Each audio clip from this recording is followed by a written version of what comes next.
Salmo 52, abra sua Bíblia, por favor, Salmo 52. Oh, glória a Deus, aleluia. Te adoramos, Cordeiro de Deus, aleluia. Aleluia. Obrigado, meu Deus. Aleluia. Tu és bom.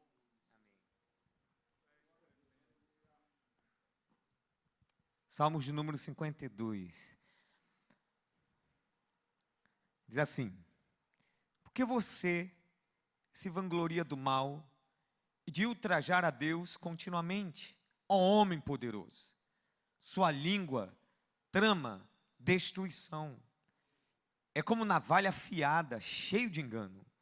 Você prefere o mal ao bem, a falsidade em lugar da verdade. Você ama toda palavra maldosa, ó língua mentirosa. Saiba que Deus o arruinará para sempre. Ele o agarrará e o arrancará da sua tenda. Ele o desarraigará da terra dos vivos. Os justos verão isso e temerão. Rirão dele dizendo: veja só o homem que rejeitou a Deus como refúgio, confiou em sua grande riqueza e buscou refúgio em sua maldade. Mas eu sou como uma oliveira que floresce na casa de Deus.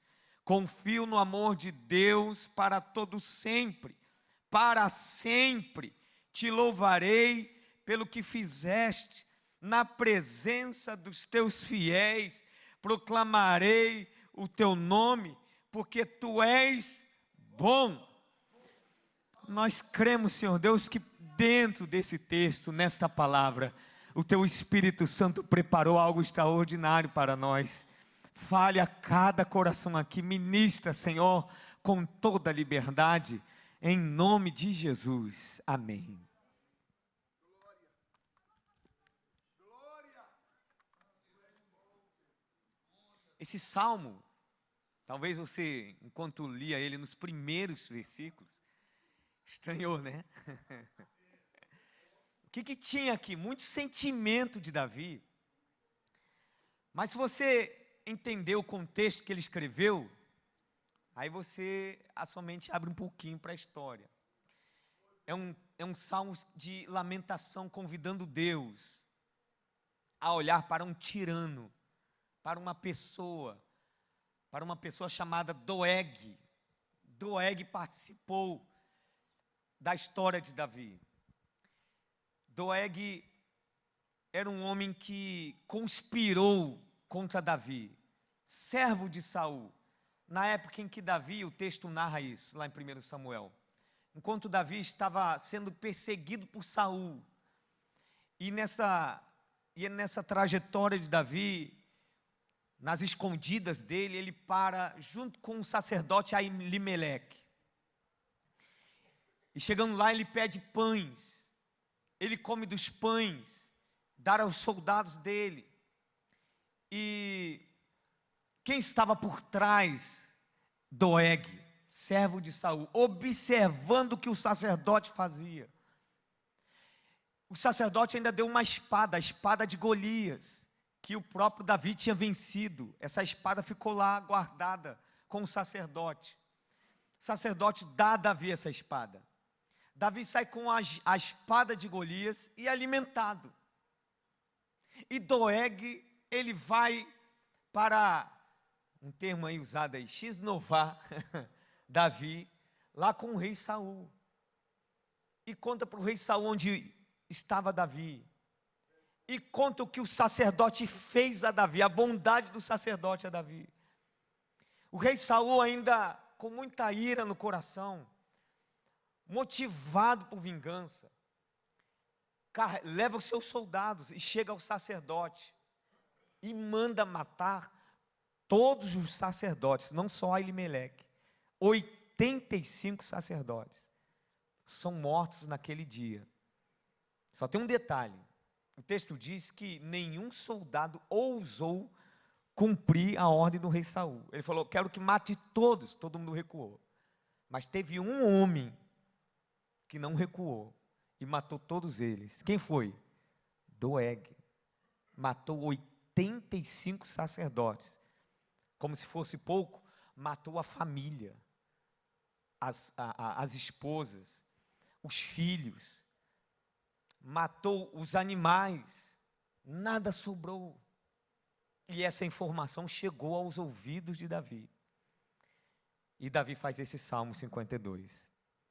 Aí dá para entender porque Davi está falando dessa forma. Nesta hora, nesse momento, Doeg, ele toma conta. Doeg cai como uma nuvem negra sobre o coração de Davi. Doeg, essa situação pesa no coração de Davi. Davi está pesado.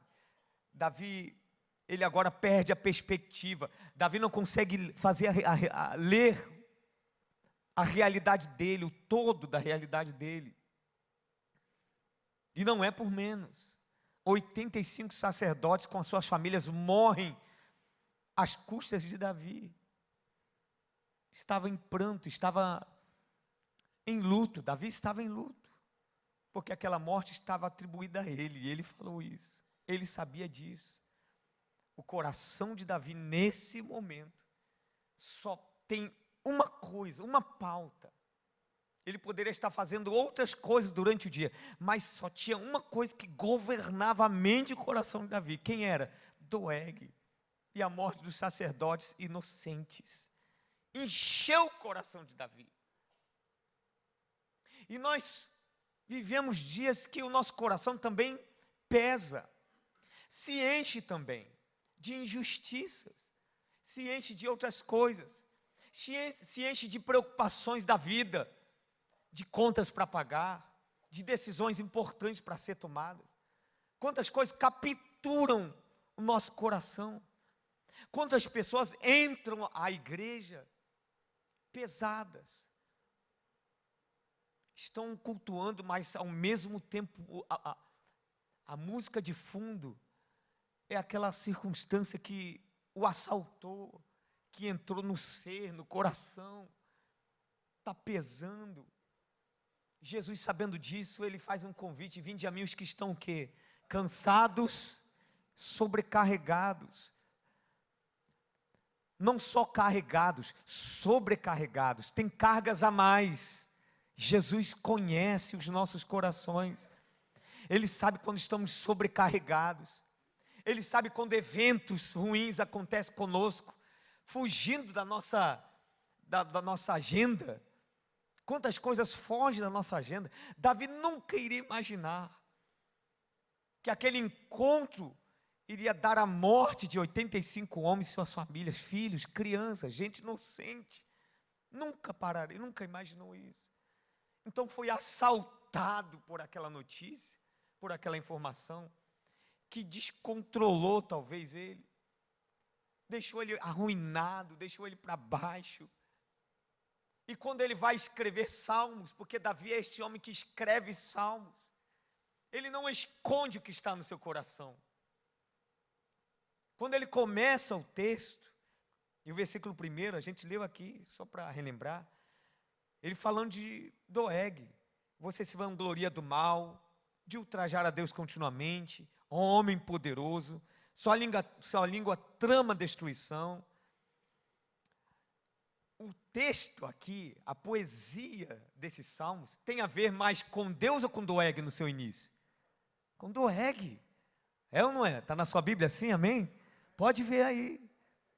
A pauta é só Doeg. Olha como ele fala.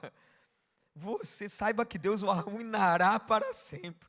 Ele vai te arrancar da sua tenda, agarrará você, vai tirar você da terra dos viventes. O ser dele está tomado. Existem pessoas que carregam isso por muito tempo e adoecem, porque não sabem o que fazer, como tratar do coração. E esta noite Deus me deu uma palavra sobre isso. Como tratar do coração. Como vencer isso? A gente nem sempre sabe, Mas por isso que Deus tão bondoso, a Bíblia registra homens como esse, para nos apresentar que também passaram por situações difíceis e souberam sair delas de uma forma brilhante. Eu quero dizer para você que seu coração pesado, esta noite Deus tem alívio para você. Deus vai nos ensinar aqui como tratar do coração, como saber lidar com essas questões, porque todos nós temos pontos de agitação como esse. Todos nós somos afetados por preocupações. E dependendo da pessoa que você é, tem pessoas que guardam e vão guardando. Então por isso você encontra pessoas que elas se excedem numa preocupação pequena, numa pequena ofensa. E a pessoa se excede demais, desproporcionalmente, aí você não entende a pessoa, mas é que ela há algum tempo já vinha guardando, o coração já estava pesado, mas um pequenino evento, seja qual for o sinal que fechou, aí não fechou, e bateu, enfim, uma colisão, a pessoa, para ela, acabou a vida, a pessoa chora amargamente, tudo bem que é caro, dependendo da colisão, mas tem situações que são bem menores, mas se a pessoa já está sobrecarregada, aquilo causa nela um desequilíbrio, e Deus não quer que a gente ande assim. Se Ele mora no nosso coração, Ele está tratando dele, está colocando as coisas em ordem, está mudando a decoração, do jeito dele. Você tem lá, sabe quando muda, né? A gente chega numa casa nova, a gente olha para ela, a gente pensa, né? Na sala, a cor da sala, não vou jogar uma cor aqui diferente, vou botar o sofá desse lado, a televisão desse, né? Aí passa-se 5 anos e você muda tudo de novo. Não, bota agora para cá, no lado do outro. Que bom que você faça isso. Agora o Espírito Santo faz a mesma coisa quando entra dentro de você.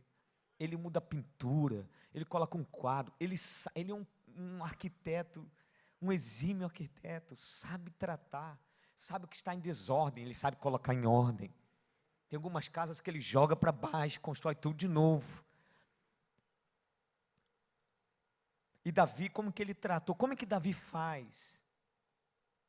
Porque a gente tem que ter esse cuidado para não azedar o coração. Quando o coração azeda, irmãos. Você conhece gente assim? Pessoas que estão à flor da pele. Uma simples fala, numa conversa, uma simples fala, uma colocação, uma mal colocação, a pessoa traduz errado, e cria ali um clima terrível. Isso dentro de casamentos, relacionamentos. Uma interpretação errada, uma leitura errada da vida. Como é que Davi trata disso? Está aqui, são 4 pontos que eu quero pregar nesses salmos. E o primeiro, no versículo 3, ele ainda descrevendo Doeg, você prefere o mal ao bem, a falsidade em lugar da verdade. E essa canção, esses salmos, tem uma pausa. Tem na sua Bíblia escrito pausa? Dá uma olhada aí. Dê uma espiada. Mas tinha que ter no texto ali. Vê aí, não tem pausa? Selah, que também é a mesma coisa. Pausa. Ponto 1. Dê pausas. Sabe o que é dar pausas? É o que você está fazendo aqui hoje à noite. Eu quero estar na igreja. Eu quero interromper essa agitação, esse sentimento, isso que está me dominando. Quero interromper. Como vou fazer? Vou ouvir a palavra de Deus.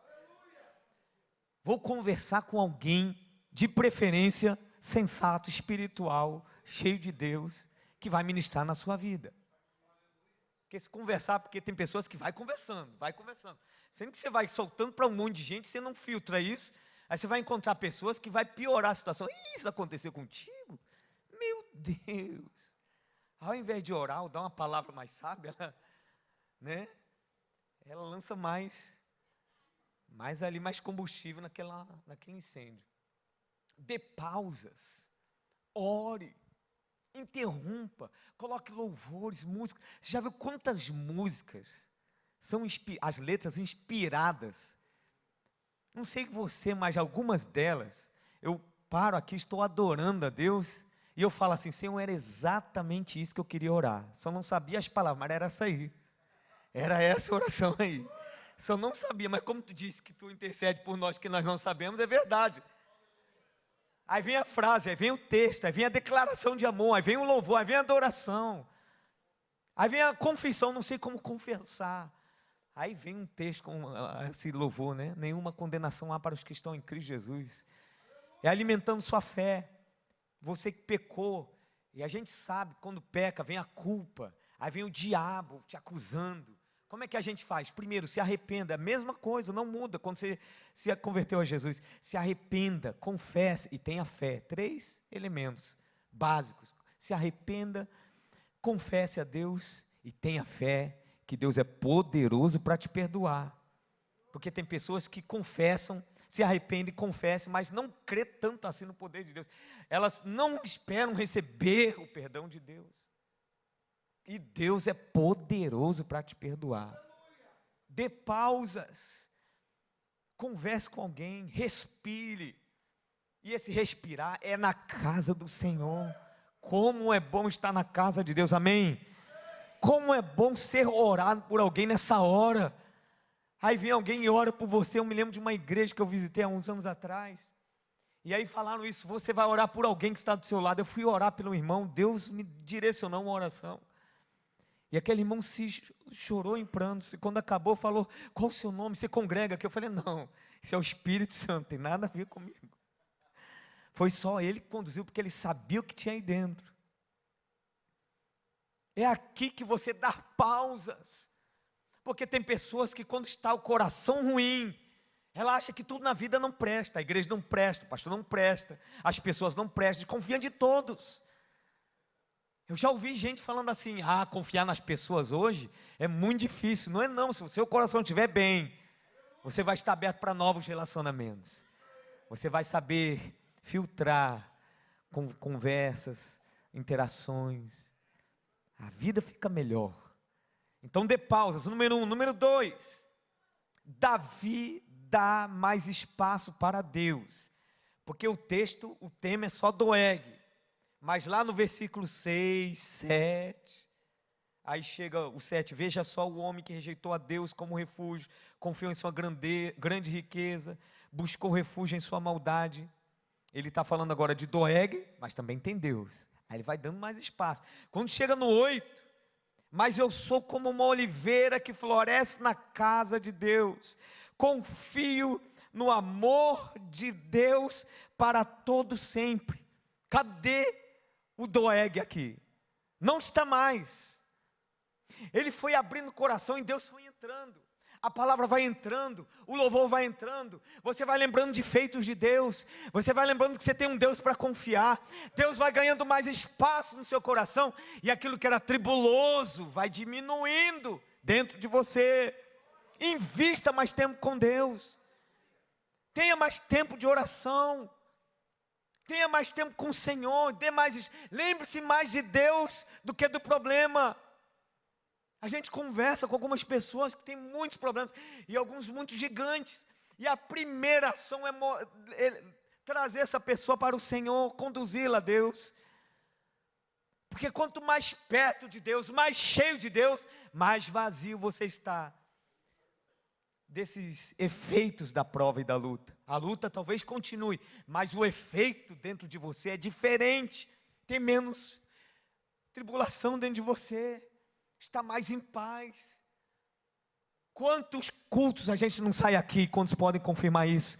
Você estava pesado, e quando sai, você sai leve, animado, fortalecido, com fé, cheio de Deus, cheio de vontade de cultuar mais. Você quer até fazer mais culto? Não, quero cultuar mais um pouquinho em casa, vou orar mais um pouco. Você está se enchendo de Deus. Então esse é o ponto 2, primeiro, dê pausa, pare um pouco, pense, repense, reflita. O segundo, dê mais espaço para Deus. E aí, esse fôlego novo que você ganha, vai desintoxicando a sua alma, o seu ser. Vai tirando esses venenos que entraram. Lembra de Elias? Elias foi para a caverna depois da comida. Comeu 2 vezes, né? Aí comeu 2 vezes, andou 40 dias, chegou lá na caverna, e Deus provoca a conversa. Elias, o que fazes aqui? Deus poderia falar assim, o que fazes aí? Né? Mas Deus fala, o que fazes aqui? Ou seja, estou dentro da caverna com você. Quando você se enfia em cavernas, Deus está aí dentro também. E aí na conversa, quando Deus provoca a conversa, o relato de Elias, gente, estava recheado de mágoas, de ressentimento. Eu fiquei só, todo mundo morreu, o teu povo entregou-se à idolatria geral, está tudo ruim. Antigamente, uns anos atrás, o funk dizia assim, está tudo dominado.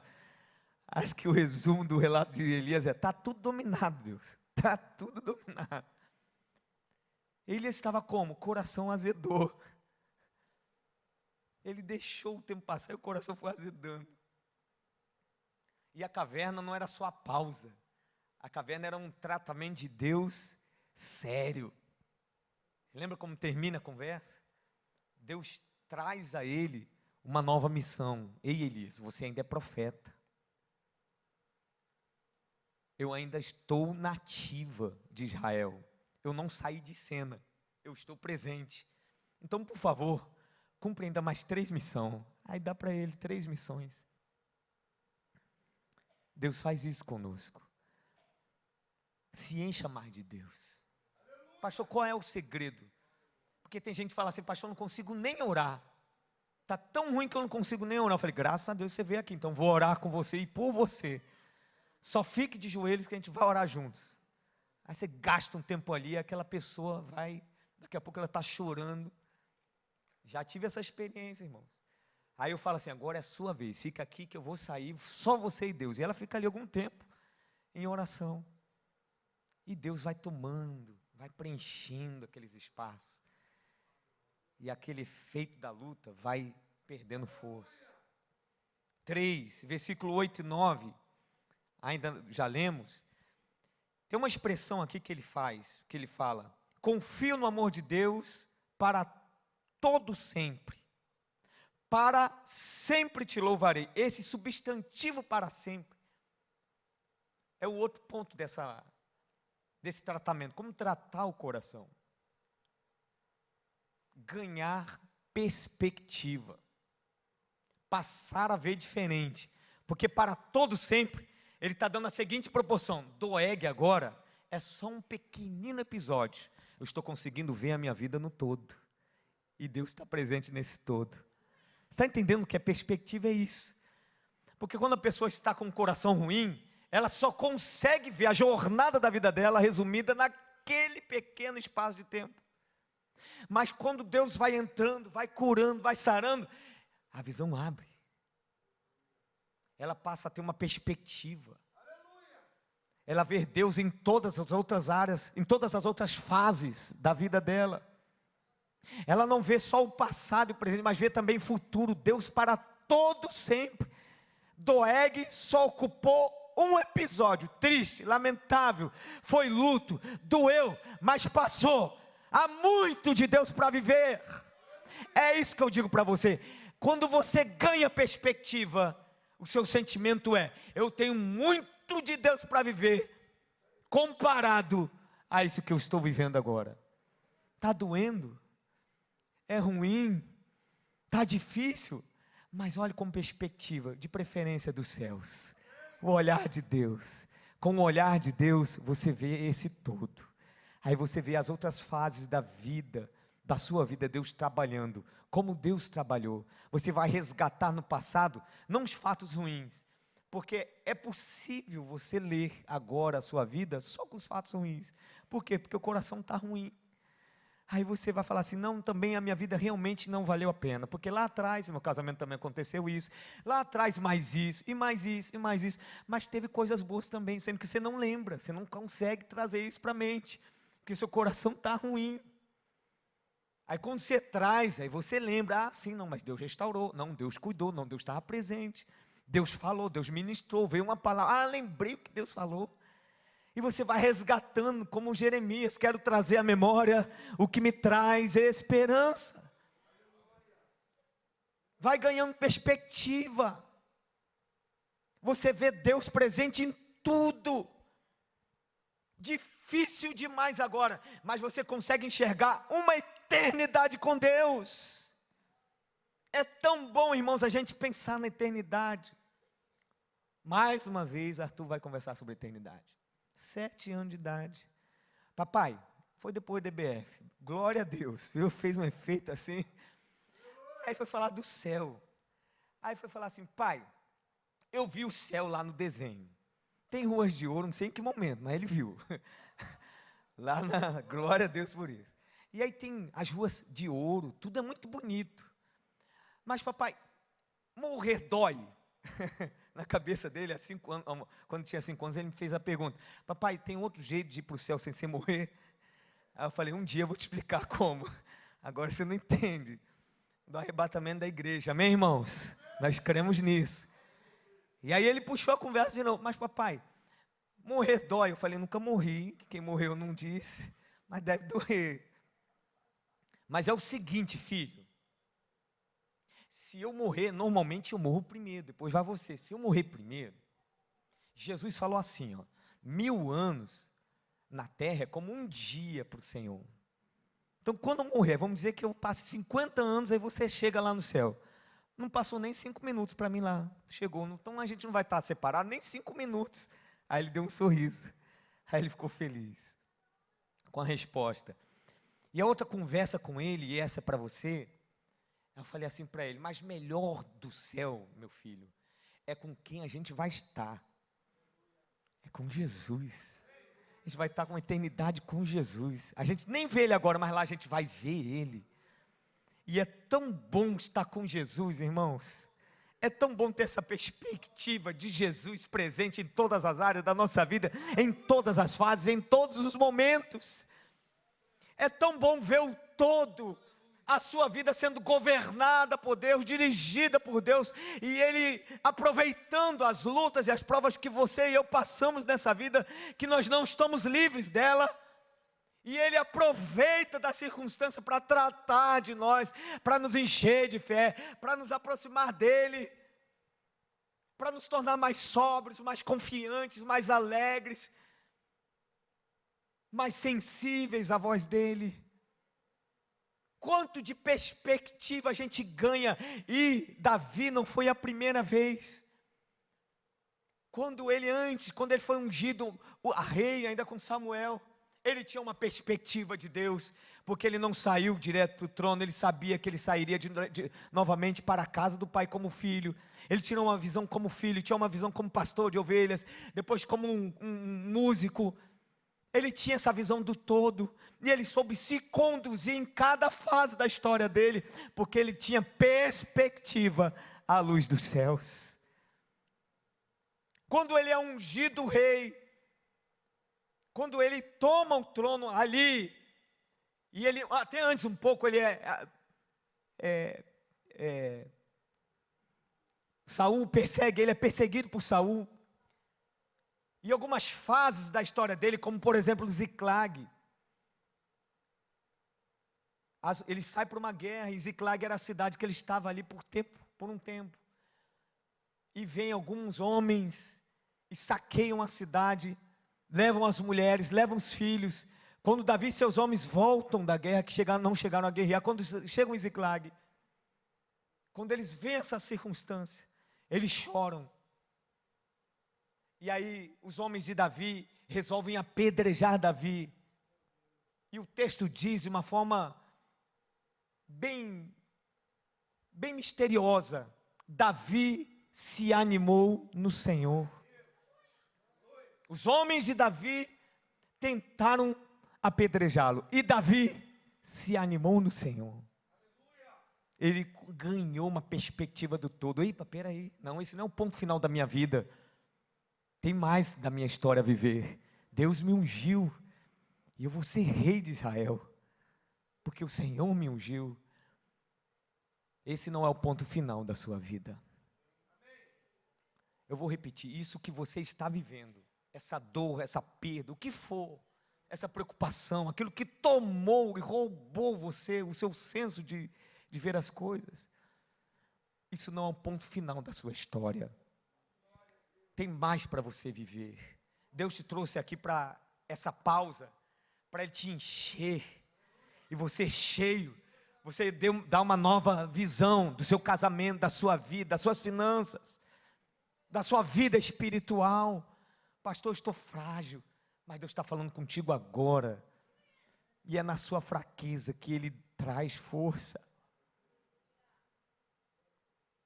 Deus hoje está falando contigo sobre esse aspecto de tirar a visão desse momento que você está vendo, e ver, e ampliar, ver além, ver mais.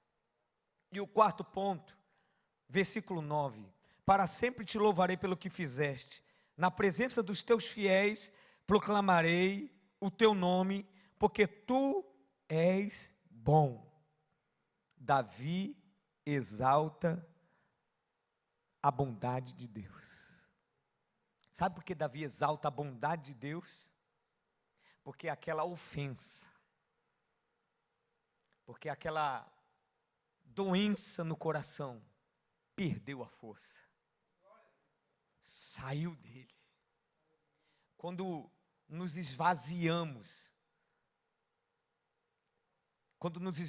dessas lutas, do efeito da luta, desses ressentimentos, dos medos, das inseguranças, quando o coração fica leve, a gente exalta a bondade de Deus. A gente diz assim: Deus é bom. Eu vi um testemunho hoje disso, de um amigo que recebeu uma notícia de um médico, e no final, quando o médico dá a notícia, ele disse para mim, eu levantei, olhei para os olhos do médico e disse: doutor, Deus é bom, continua sendo bom.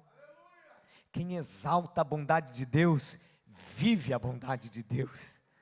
Quem tem palavras para falar assim, Deus é bom, é porque está experimentando na prática da vida essa bondade, e hoje Deus está te convocando a experimentar mais uma vez, porque você está experimentando, mas volte a experimentar bondade de Deus. Pastor, onde eu vejo? Não sei, mas Deus vai dirigir os seus olhos para você ver. Tem bondade de Deus para a sua vida, exalte essa bondade de Deus, exalte, glorifique, não deixe a oportunidade passar para você fazer isso. Exalte a bondade de Deus, diga: Deus, tu és bom na minha vida, eu estou vivo, estou alegre, estou feliz, como tu é bom, Senhor. Amanheceu, estou de pé, o dia está terminando, estou indo dormir. Exalte a bondade de Deus nas pequenas coisas da vida. Uma boa noite de sono é bom, não é, gente? Tem uma expressão que eu e minha esposa, a gente está guardando para os filhos crescerem e dizer ela de novo. A gente falava assim, quando era casal, só eu e ela: amor, hoje é sábado, hoje é sexta, amanhã é sábado, não trabalhamos, então a gente vai dormir até acordar. Sabe o que é isso? Quem tem filhos menores ainda não sabe. O Carol Samuel, o pastor Samuel vai demorar mais um tempinho. Vou dormir até acordar, gente. É quando você não tem um relógio para te despertar. Dormir descompromissado. É bom demais. E quando o seu paladar, eu falo isso aqui sempre, irmãos, do paladar.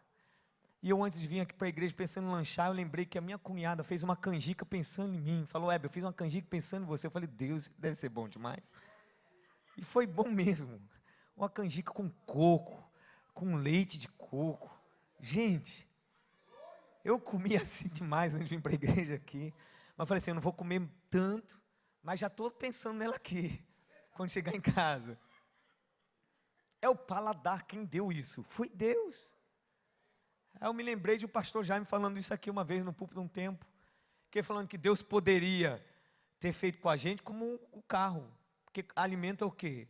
É energia para o corpo. Então o carro precisa de encher o combustível, né? Dá lá o combustível, vai embora. Depois a comida cair aqui, acabou, vai embora. Não, a gente degusta, a gente identifica sabores, a gente tem paladar. Percebe essas coisas menores e Deus presente na sua vida? Por favor, saia nessa noite diferente. Exalte a bondade de Deus. Quando você for dormir, você agradeça a Deus pela cama, pelo colchão. Quando você acordar e você for para o trabalho, nossa, 5 horas da manhã, que luta para pegar um ônibus. Agradeça a Deus pelo trabalho. Deus, obrigado pelo trabalho, graças a Deus. Eu vou trabalhar, estou com força, estou com alegria, estou com determinação. Agradeça a Deus pelos seus filhos, pela sua esposa, por amigos, pela sua igreja, pelo seu pastor. Agradeça a Deus por isso. Veja a bondade de Deus nisso, em nome de Jesus. Toda vez que a pessoa está com o coração azedo, ela perde a noção da bondade de Deus. Ela não agradece, ela não vê bondade em nada. Tudo está ruim. Aí você vai tentar se aproximar, já sempre o lado negativo. Em nome de Jesus, Deus está trazendo você hoje para curar o seu coração. Como tratar o seu coração? Eu vou repetir para a gente ficar em pé e orar. Dar pausas, parar. Que tanta agitação. Você está tomado e dominado por isso, e Deus quer arrancar isso. Deus quer te libertar. Dá pausas, pare. Tem mais para viver. Dê mais espaço para Deus. Ponto 2. Dê mais espaço, louve a Deus, coloque louvores. Meditava nessa palavra e colocava, ouvia uns louvores, e meu coração se enchia de Deus. Estava cultuando a Deus, enquanto eu preparava essa mensagem. Se encha de Deus, ganhe perspectiva, veja o todo, não veja apenas esse episódio, veja o quanto Deus já fez, está fazendo e ainda vai fazer. E exalte a bondade de Deus.